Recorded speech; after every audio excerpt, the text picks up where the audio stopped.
Yo, what's up my beautiful mommies and daddies? Ni PMTV2, mimi naitwa Best Benny as usual. Bana, Kim Kardashian, moja ya mwanamke maarufu sana na tajiri kwa hivi sasa duniani, amezama penzini na muendesha magari wa mbio za langalanga maarufu kama Formula 1, na huyo si mwingine ni Lewis Hamilton, New England huyu, ambaye kwa hivi sasa inaonekana kuuteka moyo wa mwanadada Kim Kardashian.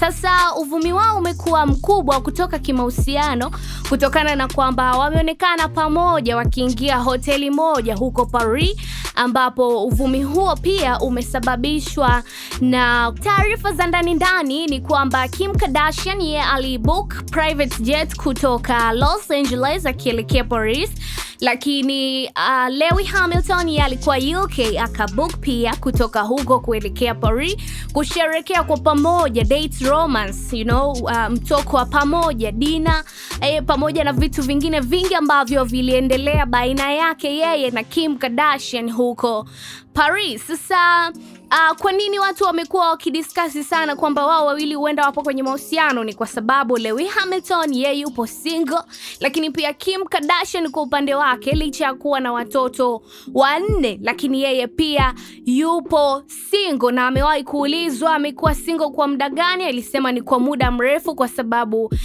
analea watoto wake kwa hivi sasa, lakini pia anasoma. Lakini Lewis Hamilton alipoulizwa sababu ya kuwa single, aliweka wazi ni career yake, kwamba anataka kuwa serious na kile ambacho anakifanya kwa sababu amebakiza muda mfupi sana kwenye kazi yake hiyo. Sasa wawili hao walikuwa na ukaribu kuanzia mwaka 2014 walipoonekana kwenye matukio ya pamoja, lakini huyo alikuwa na mpenzi wake Lewis Hamilton namzungumzia, na Kim Kardashian alikuwa na mwanaume wake wa zamani ambaye ni Kanye West. Sasa Lewis Hamilton ni moja kati ya wachezaji wa huo mchezo wa Formula 1 ambao wameingiza mkwanja mrefu sana kupitia mchezo huo, na ameshawahi kuhusishwa kutoka kimahusiano pia na Shakira, Rihanna, na wadada wengine ambao ni maarufu sana na wana mtonyo mrefu.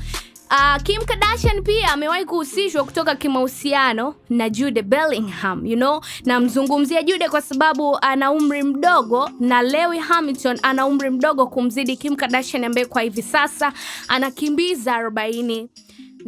So uvumi wao umekuwa ni mkubwa na mitandao imezidi kulipuka kuhusiana na taarifa hiyo, licha ya kwamba sio Kim Kardashian wala Lewis Hamilton ambaye ametoka hadharani na kudhihirisha taarifa hizo. So that is how it is. Ni PMTV2, mimi naitwa Best Benny, you already know. Stay tuned babe.